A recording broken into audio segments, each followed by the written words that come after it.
आओ बैठो। आरोही को पता था कि जब तक उसे अपनी मां नहीं मिलती तब तक उसे महेश्वर को झेलना पड़ेगा, इसलिए वो बिना कोई बहस किए अंदर बैठ गई। महेश्वर ने राख से भरा कलश आरोही को दिखाया। उसे देखते ही आरोही चौंक गई। अगर तुमने मेरी बात नहीं मानी तो ये राख तुम्हारी माँ की राख भी हो सकती है। महेश्वर जानता था कि आरोही को डराकर अपना काम करवाने के लिए इतना बोलना काफी था। आपके बोलने पर शादी की है मैंने। आप क्या चाहते हैं आप? अपने सर फिरे पति को जाकर बोल, तुम पर अटैक करने वाले गुंडों को ढूंढने के लिए जो उसने 24 घंटे दिए थे ना, मैं उन्हें ढूंढ नहीं पाया हूं। और अब 24 घंटे हो गए। मुझे डर लग रहा है कि वो मेरे साथ कुछ कर ना दे। उसको जाकर बोल ये मैटर बंद करने के लिए। और वैसे भी तुम्हें कुछ हुआ तो नहीं ना? तुम तो अच्छी हो।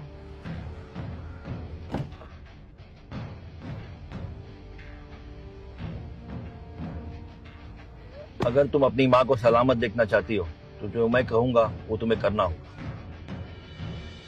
आरोही को किसी भी हाल में अपनी मां को सेफ रखना था। आखिरकार इस पूरी दुनिया में वही एक उसकी अपनी थी। इसलिए आरोही के पास महेश्वर की बात मानने के अलावा और कोई ऑप्शन बाकी नहीं था। परेशान आरोही सीधा घर चली गई क्योंकि वो जल्द से जल्द विक्रम से कांटेक्ट करना चाहती थी। लेकिन घर आने के बाद उसे नौकरों से पता चला कि विक्रम अभी घर नहीं आया था। आरोही को एहसास हुआ कि उसकी और विक्रम की शादी को 2 दिन हो गए, लेकिन उसके पास विक्रम का नंबर तक नहीं है। आरोही ने घर के नौकरों से नंबर लेना चाहा, लेकिन किसी भी नौकर के पास विक्रम का नंबर नहीं था। आरोही को याद आया कि चरण विक्रम का सबसे वफादार नौकर है, उसके पास जरूर उसका नंबर होगा। लेकिन चरण के बारे में पता करने पर आरोही को पता चला कि वो भी किसी काम से बाहर गया हुआ था। उसके पास अब और कोई ऑप्शन नहीं था, इसलिए उसने अपनी बहन अनन्या को कॉल किया। अनन्या, राजवीर है क्या तुम्हारे साथ? शर्म बची है थोड़ी आरोही तुम में? इतना सब करने के बाद तुम राजवीर के लिए फोन कर रही हो? बेशर्म। आरोही की बात सुनते ही अनन्या का गुस्सा, जो अभी किस वाले इंसिडेंट के बाद ठीक से शांत हुआ भी नहीं था, कि वो अब सीधे 7वें आसमान पर चला गया।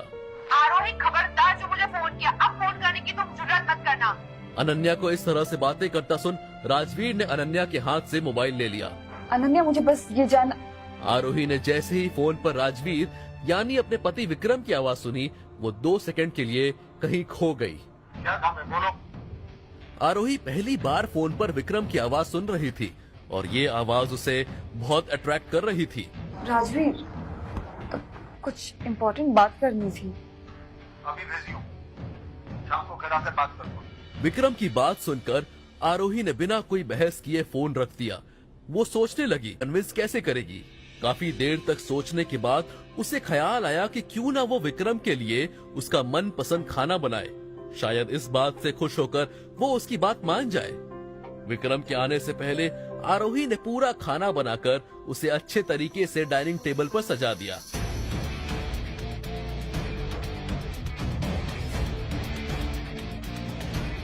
विक्रम जैसे ही घर आया तो उसे खाने की खुशबू आने लगी। उसने देखा कि टेबल पर कई ऐसी चीजें थी जो उसके पसंद की थी। उसने अपने नौकरों से पूछा, खाना किसने बनाया? तो सारे नौकरों ने अपनी आंखों से आरोही की तरफ इशारा किया। विक्रम जल्दी से फ्रेश होकर खाने की टेबल पर बैठ गया और खाने पर टूट पड़ा। बहुत दिनों बाद विक्रम को ऐसा लगा कि उसने घर का खाना खाया था। खाना तो पसंद आया था, लेकिन साथ ही उसे आरोही के फोन कॉल वाली बात याद आ गई। इतना क्या इंपॉर्टेंट काम आ गया था जो मुझसे बात करने के लिए तुमने अपने बहन के फोन पे कॉल किया? मुझ पे अटैक करने वाले लोगों के बारे में पता लगाने के लिए आपने जो मेरे पापा को काम दिया था, उस मैटर को क्लोज कर दीजिए। वैसे भी मैं अब सेफ हूँ, तो इस मैटर को बढ़ा के मैं अपने पापा की मुश्किलें नहीं बढ़ाना चाहती। वो 24 घंटे अब पूरे हो चुके हैं। मैं अब कुछ नहीं कर सकता। चरण महेश्वर को पकड़ने ऑलरेडी निकल चुका है। और हाँ, ये मत सोचना कि आज तुमने मेरे लिए ये डिनर बनाया तो मैं अपनी बात बदल लूंगा। मेरा डिसीजन नहीं चेंज होगा। विक्रम की बात सुनकर आरोही को समझ आ गया था कि चाहे वो कितनी भी कोशिश कर ले, विक्रम उसकी बात नहीं मानेगा। सॉरी माँ, मेरी लाख कोशिशों के बाद भी मैं आपको सेफ नहीं रख पाई। सिर्फ एक दिन ऐसा खाना बनाने से कुछ नहीं। अगर तुम अगले 30 दिन इसी तरह डिनर बनाती रही तो मैं शायद तुम्हारी बात मान लूं। बिल्कुल, मैं 30 दिन क्या 2 महीने 4 महीने इनफैक्ट पूरी लाइफ तुम्हारे लिए खाना बनाने के लिए रेडी हूँ। इतना बोलते ही आरोही रुक गई। उसे याद आया कि ये शादी 100 दिनों के कॉन्ट्रैक्ट की थी। आरोही की बात पूरी होने पर विक्रम ने चरण को कॉल किया और महेश्वर को कुछ ना करने का ऑर्डर देकर फोन काट दिया। आरोही को इस बात की खुशी थी कि विक्रम ने उसकी बात मान ली और महेश्वर भी उसकी माँ को नुकसान नहीं पहुंचाएगा। विक्रम की तरफ अट्रैक्ट होती हुई आरोही की फीलिंग गुस्से में बदल गई।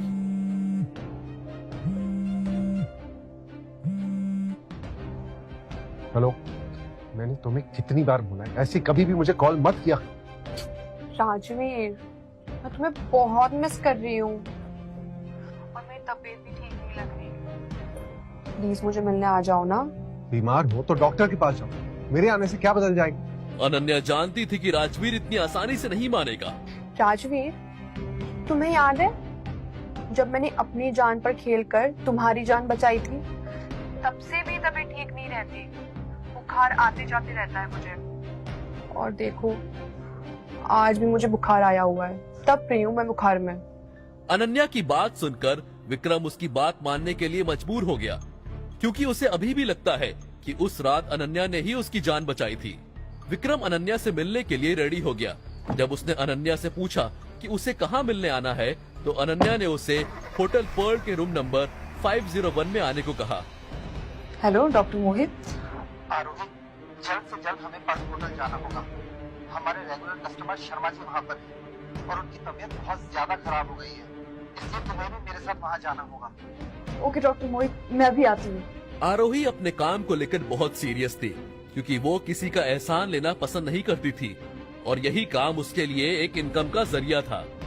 आरोही इस बात से अनजान थी कि उसका पति विक्रम और अनन्या भी इसी होटल में मिलने वाले थे। आरोही ने मोहित से पेशेंट का रूम नंबर पूछा तो मोहित ने बताया कि वो 502 में रुके हुए हैं। दोनों सीधा पेशेंट के पास गए। अपने काम में एक्सपर्ट आरोही ने अच्छी तरह से पेशेंट की ट्रीटमेंट की। इंजेक्शन के लगते ही पेशेंट की हालत में थोड़ा सुधार आया।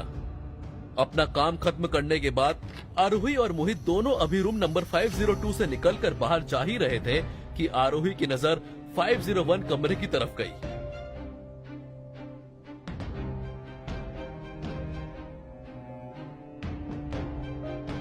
तुम इतनी रात को इस आदमी के साथ यहाँ क्या कर रही हो?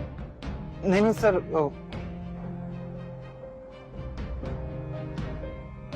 हर कोई एक जैसा नहीं होता और न ही एक ही मकसद से कहीं आता है। आप जो यहाँ करने आए थे, मैं वो करने तो यहाँ पे बिल्कुल नहीं आई थी। आरोही के मन में कई बातें चल रही थी। अभी थोड़ी देर पहले बैठकर मेरे साथ खाना खा रहे थे और अभी मेरी बहन के पास आ गए। उसे बुरा भी लग रहा था और गुस्सा भी आ रहा था। हालांकि उसे पता था कि विक्रम से सफाई मांगने का उसके पास हक बिल्कुल नहीं है।